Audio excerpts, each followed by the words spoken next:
Namaste. Welcome to part 2 of Ashtasiddhi, Yogic Superpowers. I want to tell you what you're going to walk away with by the end of this video.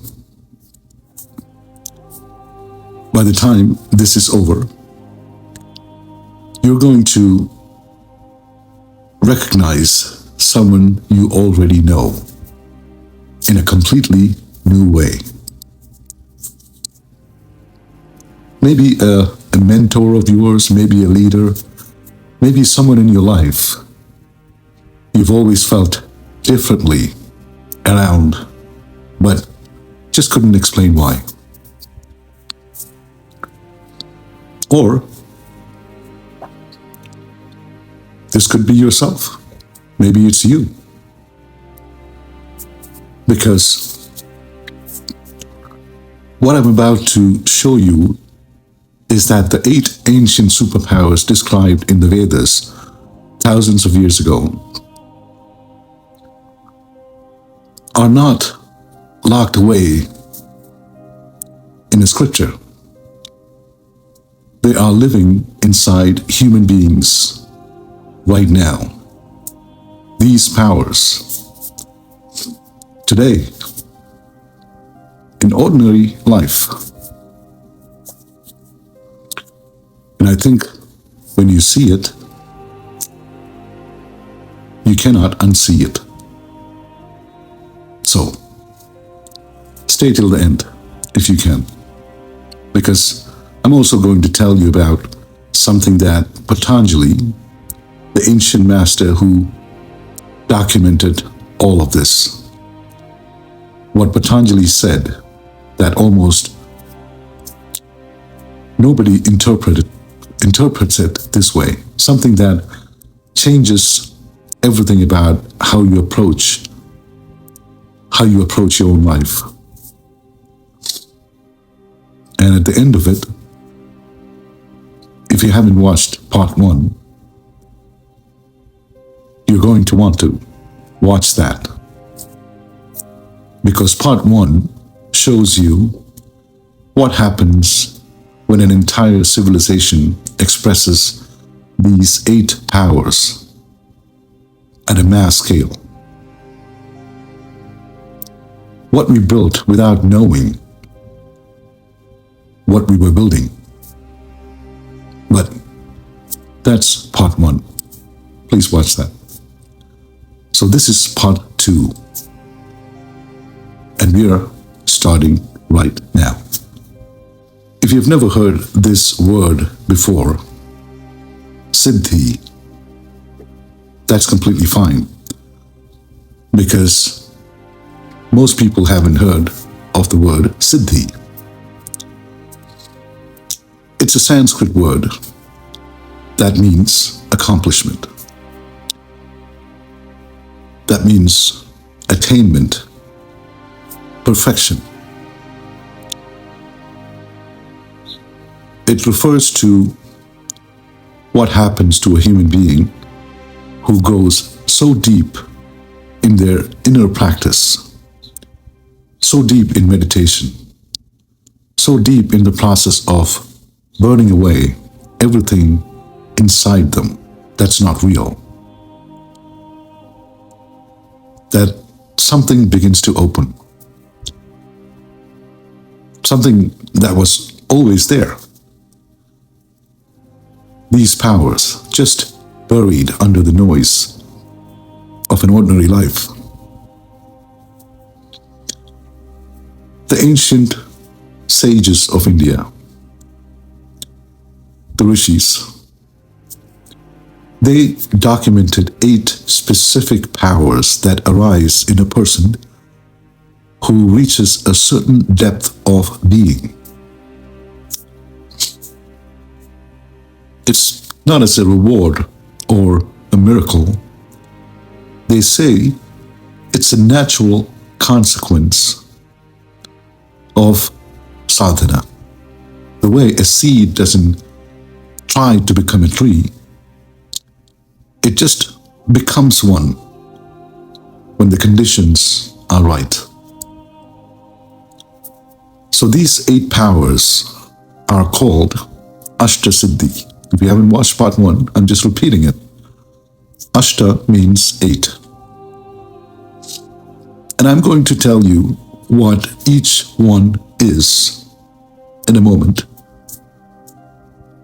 But first, I need to give you the context that most people miss when they first hear about this Ashtasiddhi or Siddhi. See, these powers were documented by a sage, by a man named Patanjali, in a text called Yoga Sutras. Patanjali devoted his entire chapter to describing them. Chapter 3, the Vibhuti Pada of Yoga Sutra. He describes each power. He describes how it arises. He describes what it feels like. And then, right after listing all 8 of them in detail, he says something that nobody expected. He says, do not aspire for them. Do not aspire for these powers. And I'll tell you why. And he said, it's not because they aren't real, but because a person who chases the powers will always miss what the powers were pointing to. He compared it to a beggar who spends his life wanting a feast when a king was waiting to hand him the entire kingdom. You see, the siddhis are the feast. But what they're pointing to is the kingdom. And that kingdom is the deepening of sadhana, practice. The deepening of your practice. Your own consciousness. Your own presence in this world. And here is the part that I find most extraordinary. Patanjali said these powers, they don't come separately, one by one. They don't come separately. You don't earn one and then go earn the next one, like a course. These powers, they come as a package. All 8 together. He says because they are not 8 different things. These powers are the result of 8 faces of one thing. Mastery over self.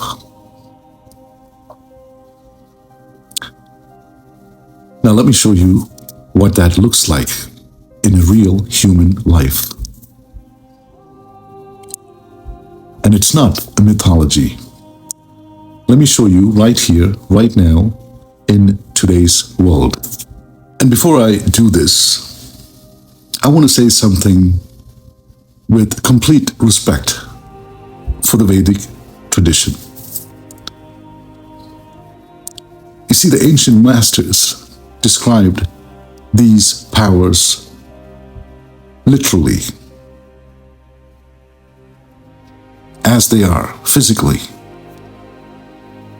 They were not speaking in metaphor when they said a man could shrink to the size of an atom.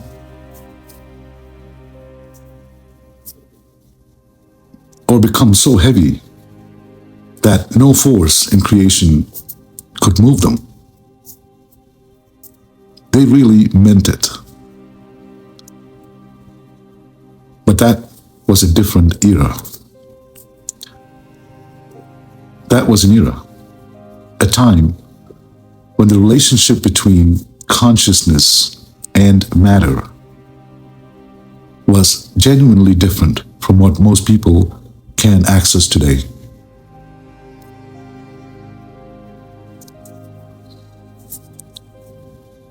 I say this because what I'm about to show you is the same power, same 8 powers, but just expressed through the body and the life of a human being living in the world as it is today. These are not lesser versions of the power, the same power. They are the versions that is available to you right now. So, 8 of them. Let's go through them.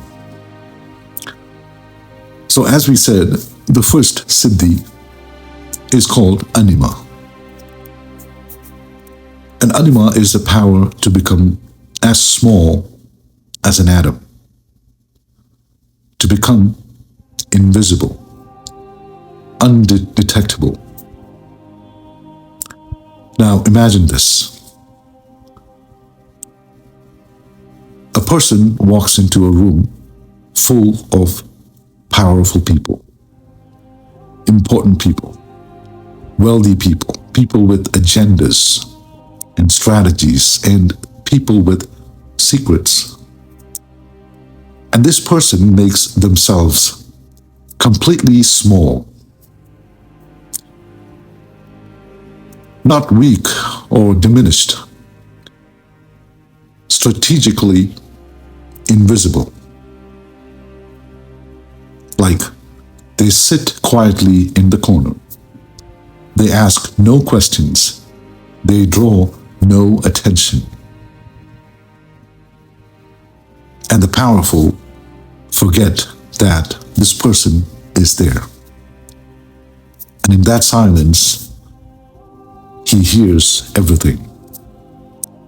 Every secret, every agenda, every real conversation that happens when people think nobody important is listening. He makes himself that small, invincible. The most dangerous person in a room of power is often the one nobody sees. That is anima in the modern world. It's a power. Definitely not a physical shrinking, but definitely a mastery of ego so complete that it can disappear at will. That is a power. The second siddhi, mahima. The power to expand into infinite size. Now, think of the person who walks into a room and the entire energy shifts. They haven't said a word yet, but everyone feels it. The speaker whose voice never gets louder, but somehow gets bigger.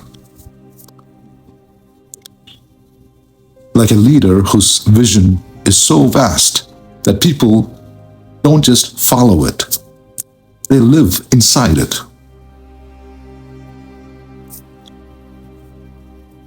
Think of the founder whose ideas start in a small room, in a garage maybe, and end up reshaping how an entire industry works. Mahima. They don't grow physically,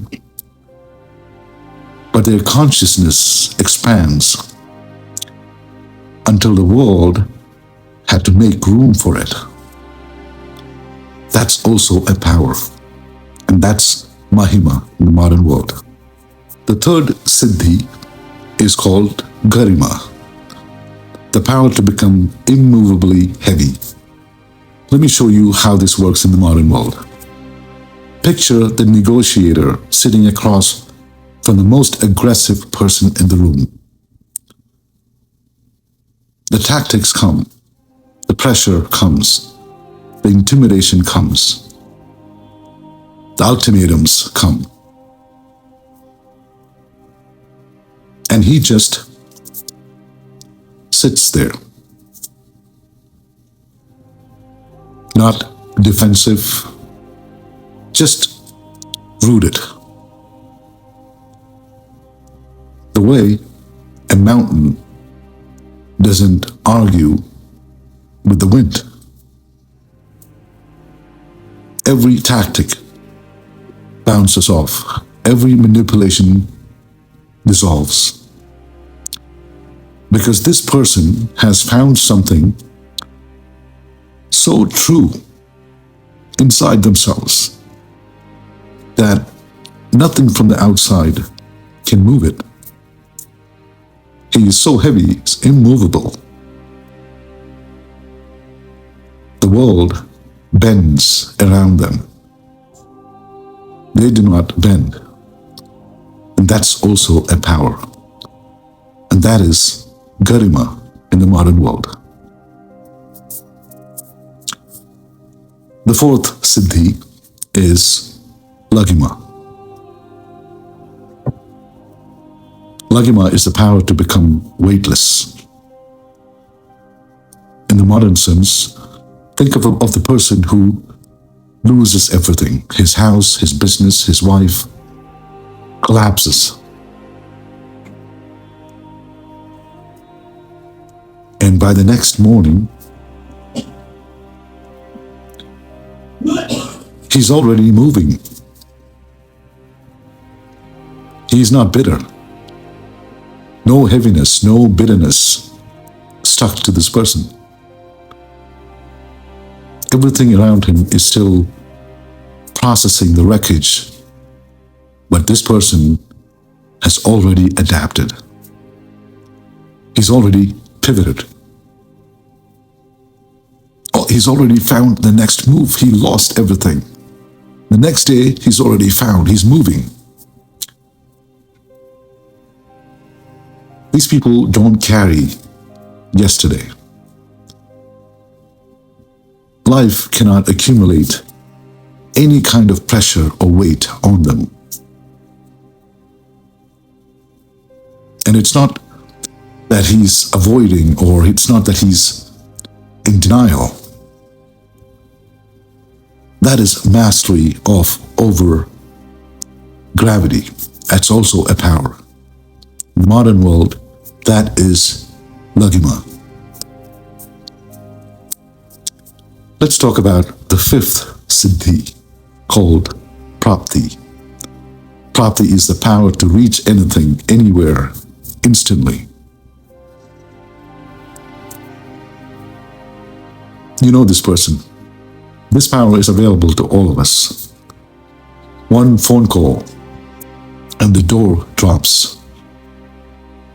They somehow always know someone who knows someone. Influential. They can place themselves in any room, access any resource, reach any person on earth that they need to reach. That's power. But it goes deeper than just connections. They can reach inside a moment and find exactly the right thing to say. They have the right story, the right question, the right silence. Whatever is needed in any situation. They can put their hand on it. No barrier of distance or status or circumstance can stop them. That's also a power. That is called Prapti in the modern world. Let's talk about the sixth siddhi, called Prakamya. the power to know what is on your mind before you say it. Picture the person who walks into a room and within 30 seconds knows who is afraid, who is ambitious, who is pretending, and who is about to fold. They know it. They don't analyze it. They simply know it. And their desire is so clear, so undistracted, so precisely held that reality starts organizing itself around it before they even act. What they intend happens, and not forcefully, not by bullying people, through clarity. That's also a power, and that's Pakamya in modern world. Now let's talk about the seventh siddhi, and it's called Ishitva. Isha means God. Ishitva is lordship. Think of the founder who builds something, and the culture they create is so alive, so strong, so genuinely present, that even after they leave or they pass away, the organization still operates by the values they planted. Or think of the parent whose children's children still carry something from them, even the grandchildren. Or think of a teacher whose students go on and shape entire fields, become leaders. See, they didn't manage people. What they did is they shaped reality. Their consciousness became the operating system of everything that they touched. And long after they're gone, their order still becomes a practice. That's the power.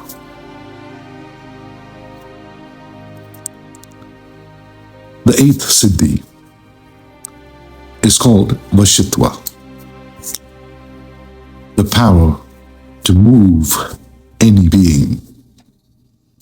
In the modern world, imagine the person who walks into a conflict where two sides have been fighting for years,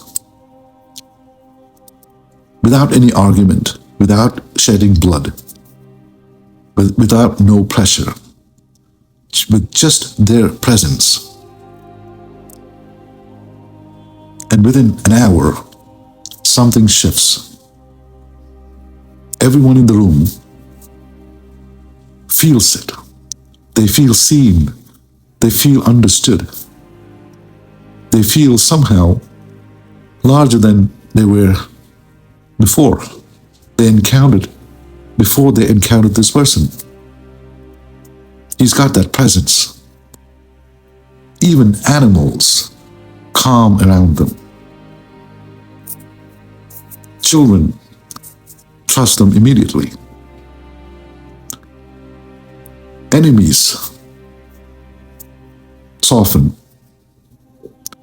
See, they do it, they don't control people.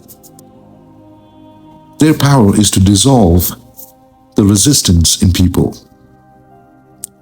That's also a power. And that is Vashitva in the modern world. Now, I need to stop here for a moment, because I know what you might be thinking.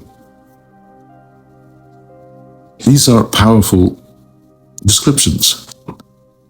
And these are real human qualities, we agree. But all 8 powers in one person? Actually carrying all 8 at that level. Impossible. Let me tell you something.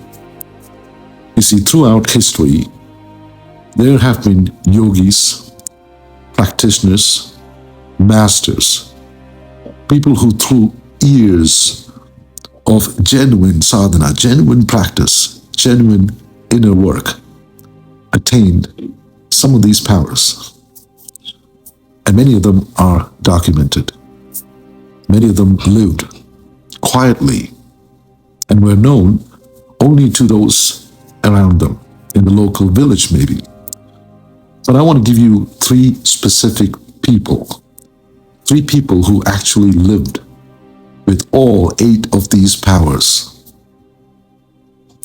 and used every single one of them, not for themselves, but to advance humanity. They used it to protect Dharma. They used it to change the course of human consciousness. 3 people. And when the people of India witnessed what these 3 people was capable of, they didn't just call them great men and write books about them. They didn't call them extraordinary leaders and have autobiographies. They didn't call them even enlightened masters. They called these 3 people gods. Literally, gods. And I want you to understand what that means. Not as a religious statement, as a human statement. When a people across thousands of years, across every generation, across every language, and every region of an entire civilization agree that these 3 were not ordinary. That is not mythology. That is collective memory of a people who witnessed something so far beyond the ordinary range of human experience that the only word they had for it was God. And the first is Lord Krishna.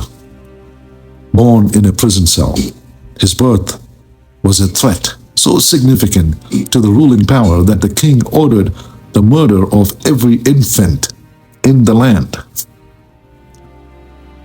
He grew up as a cowherd son. Not a prince, not a scholar, not a warrior by birth. A boy among cattle and dust and riverbanks.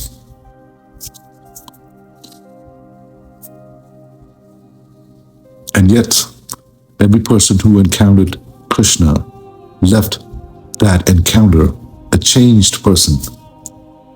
Not influenced. They left a changed person. The cowherd women forgot their families and followed his flute.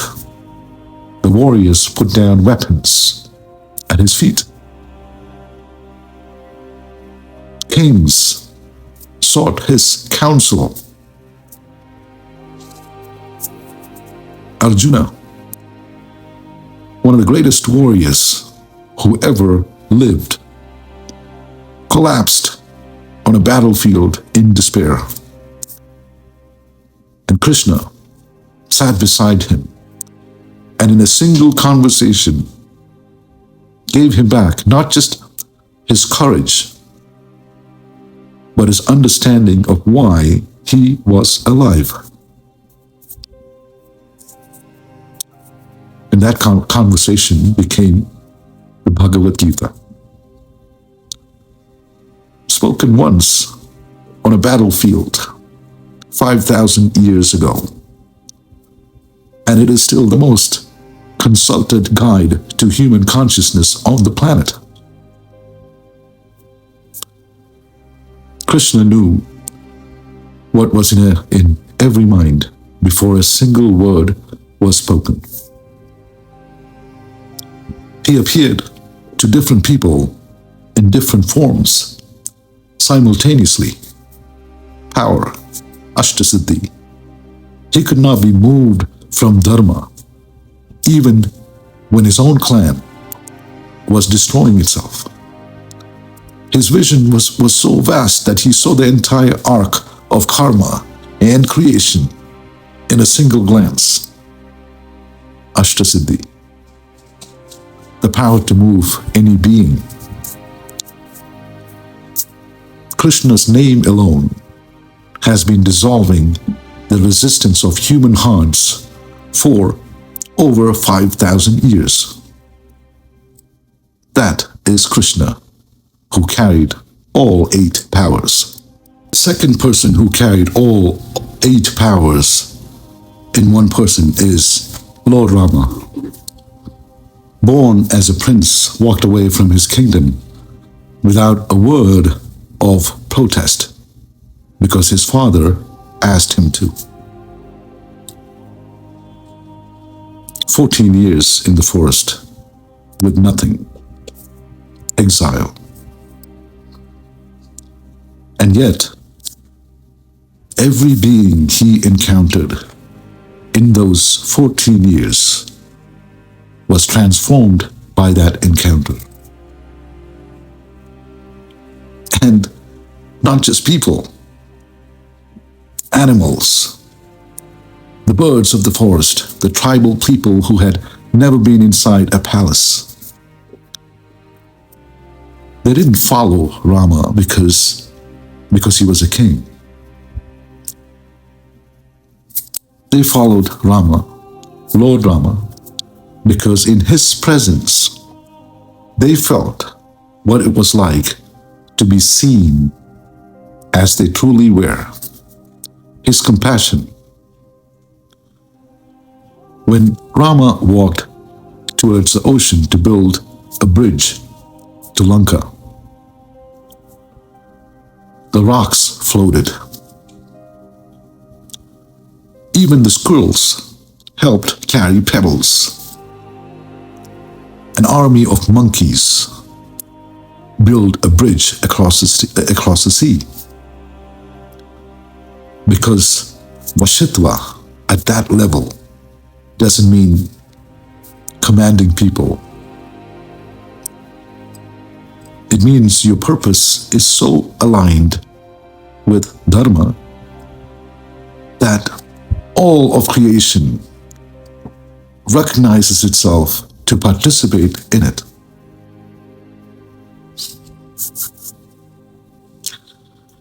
Rama's kingdom, Ram Rajya. Ram Rajya became the template of what perfect governance looks like. He didn't make any rules because his acts, his consciousness was the rule. His presence was the constitution. And thousands of years later, the people of India still invoke his name, not as a historical figure, but as the living standard of what a human being can become. This person carried all 8, and that is Lord Rama. And the third person who embodied all 8 powers in one body is Lord Hanuman. I want you to really be present for this one, because Hanuman is the one the scriptures are most specific about. He's the only being in the entire Vedic tradition described as possessing all 8 Ashtasiddhis completely. And not just possessing them, being blessed by Sita herself as the one who can bestow the Ashtasiddhi upon others. He's not just a holder of these powers. He is the source through which these powers flow to practitioners, devotees. Let's start with all of the powers. Anima. He shrank himself to the size of an insect to enter an enemy kingdom undetected. Mahima. He expanded to a size so enormous that when he leaped across the ocean to Lanka, the gods watched him from above, and they were stunned. Garima. When Ravana, the most powerful king in all the three worlds, brought Hanuman into his court as a prisoner,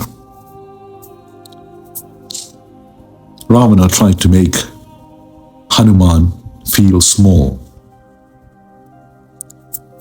Hanuman curled his tail, his monkey tail, into a seat higher than Ravana's throne.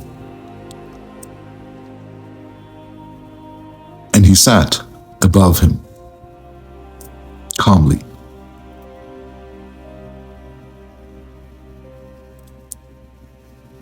Immovable. The Lagima power. Hanuman sat on a leaf in Ashoka forest, lighter than air, while an army searched for him and never found him. Prapti. Hanuman crossed oceans. He passed through walls. He reached the unreachable. Prakamya. Hanuman knew exactly what was needed in every moment before anyone could name it. Ishitwa. When Lanka burned, when the mission seemed impossible, when all the forces of the world seemed against Dharma,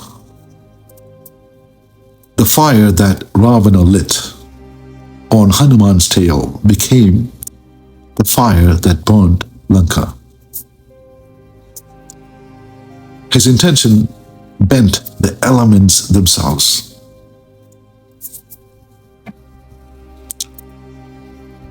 And the last one was Shitwa. This one stops me every time. Get very emotional. Hanuman was captured and he was brought before Ravana in chains. And Ravana, this king who made gods tremble, could not move him. He could not intimidate him. Could not touch whatever was inside Hanuman, because what was inside Hanuman was not pride. It was not power or ego. It was love.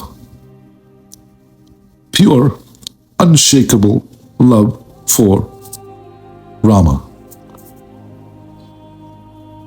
And you cannot touch that with any weapon in the world.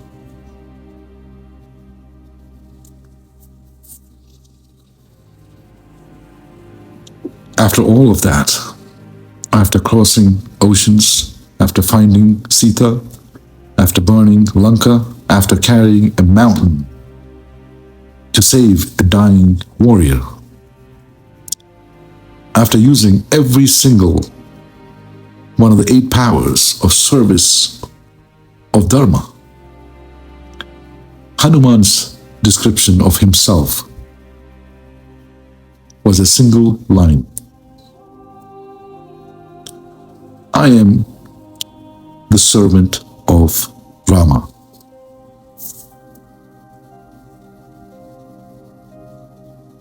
That's it. All of that power. And his translation, his identity was servant.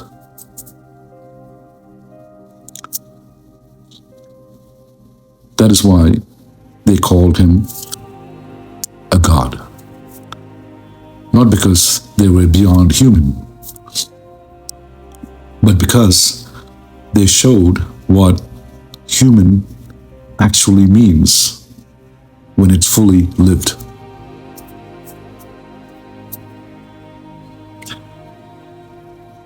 They didn't escape the human experience, these three.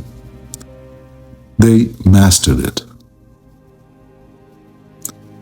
And in mastering it, they became the living proof of what these 8 powers actually are.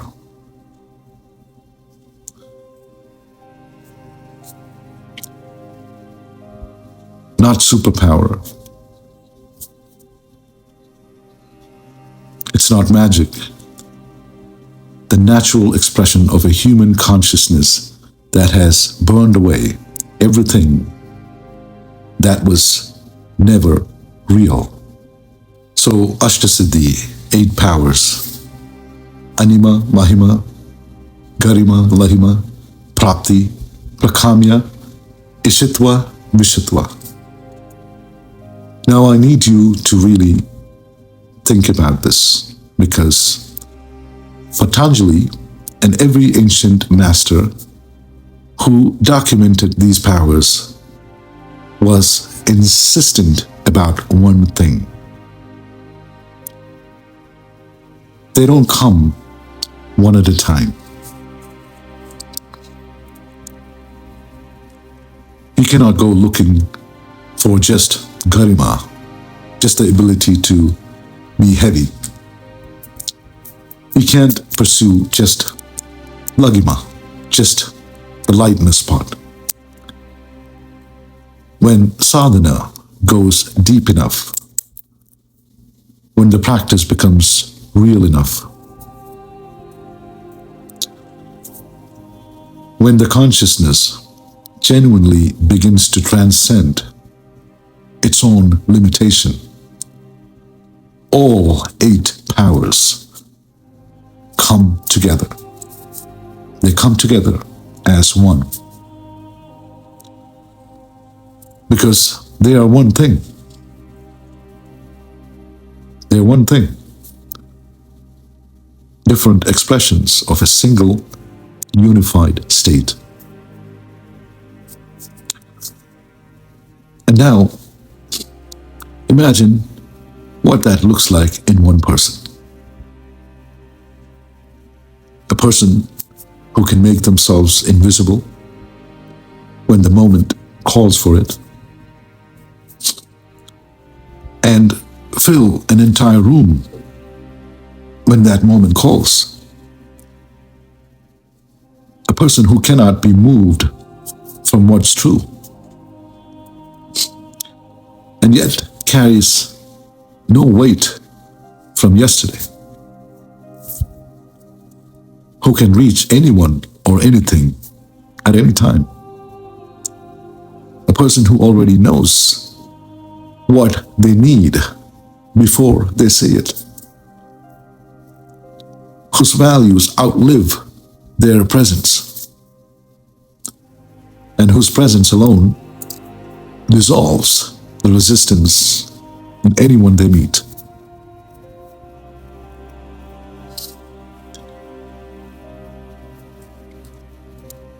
That's not a superhero in a movie. That is a human being who took their practice seriously. You've met someone like this, but not all 8.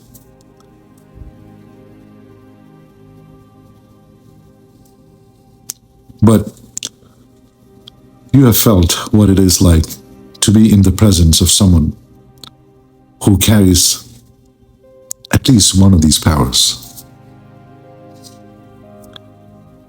There is something unmistakable about that encounter with them, because you walk away a different person. Now, I want to come back to what Patanjali said, because I told you at the beginning that he warned against aspiring for these powers. And I want to go deeper into that now, because this is the real subject of the video. Because it's not what most people think it means, these powers. He wasn't saying, don't become powerful.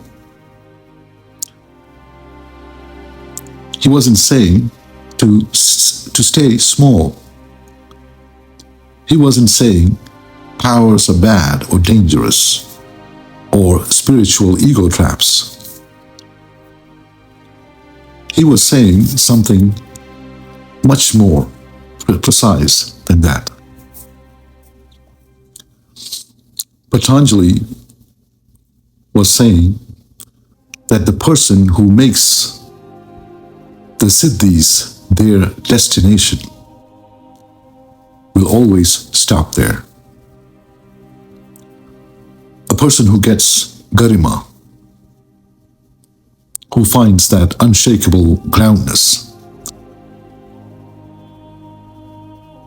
and says, I have arrived, they stop right there. They don't grow. A person who develops vashitva, who discovers their presence can dissolve resistance,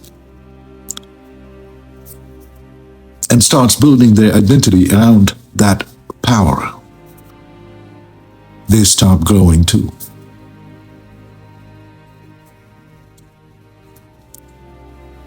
Because the siddhis are just flowers along the path. They are signs that you're going in the right direction. They are never the destination. That's what Patanjali said. And the masters who genuinely possesses them never mentions them. The masters never displays them. They never identify with these powers. Patanjali even said, avoid invitations to display your powers, even when invited by a respected person. Because even that, even the well-intentioned display, reinforces the ego's sense of itself. And the ego, however refined it is, however spiritual you are, is still what stands between you and the real destination.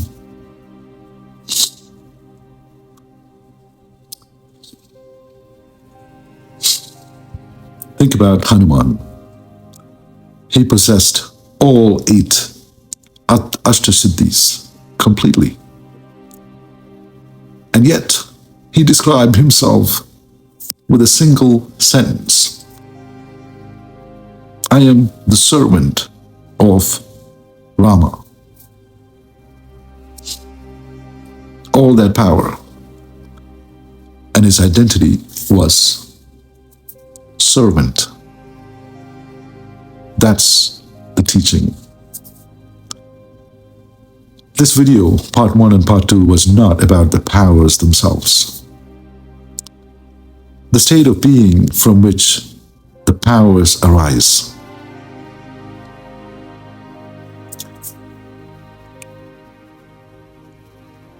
And look at the contrast.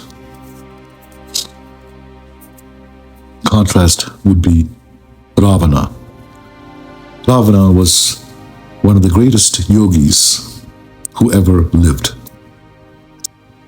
He performed tapas for 10,000 years. He was well versed in all 4 Vedas. He was a scholar. He was a musician.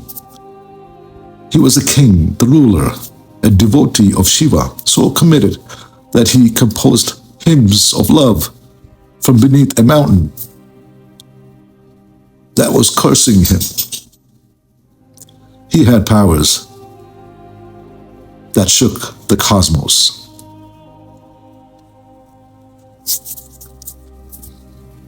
And he fell. The powers were real, but because he made the powers about himself,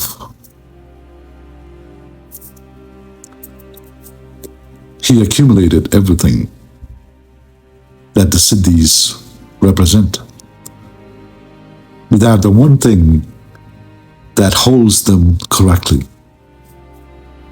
And this video was all about that. Humility, surrender, the understanding that the power is not yours. You're the instrument, not the source.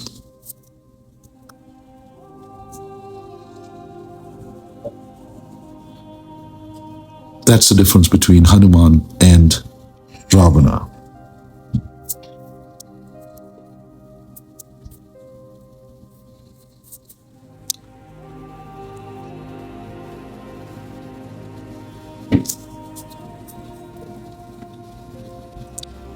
One is remembered as a model of Dharma, Hanuman,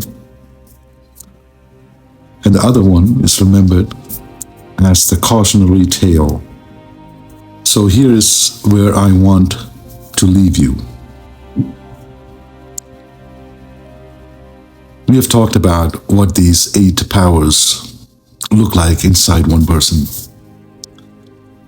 We have talked about the 3 beings who actually carried all 8 and changed the course of human history, human consciousness with them. We've talked about the state of being from which these powers arise. We've talked about what happens when a person gets the powers without the consciousness that's supposed to hold him. We've talked about a lot. But here's what I want you to think about, I want you to sit with tonight. If one person walking this earth can carry all 8 of these Ashtasiddhis, what happens when an entire civilization started or starts walking the same path?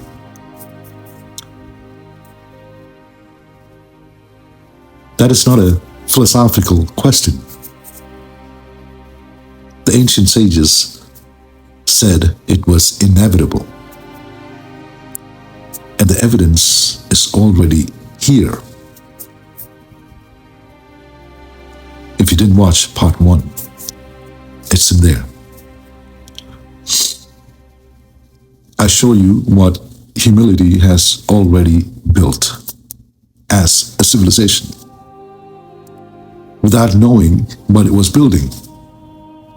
And the downfall of that, every single one of Ashtasiddhi, is in the present world also expressed at a civilizational scale. Through science, through technology, through reach of modern consciousness. Go watch part 1.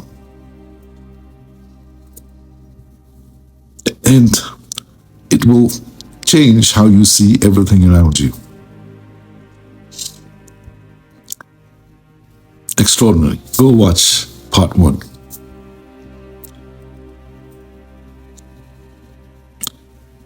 As the expression of powers, the ancient masters wrote about just thousands of years ago.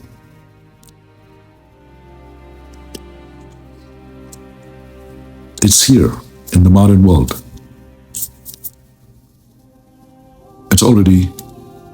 You're already in it.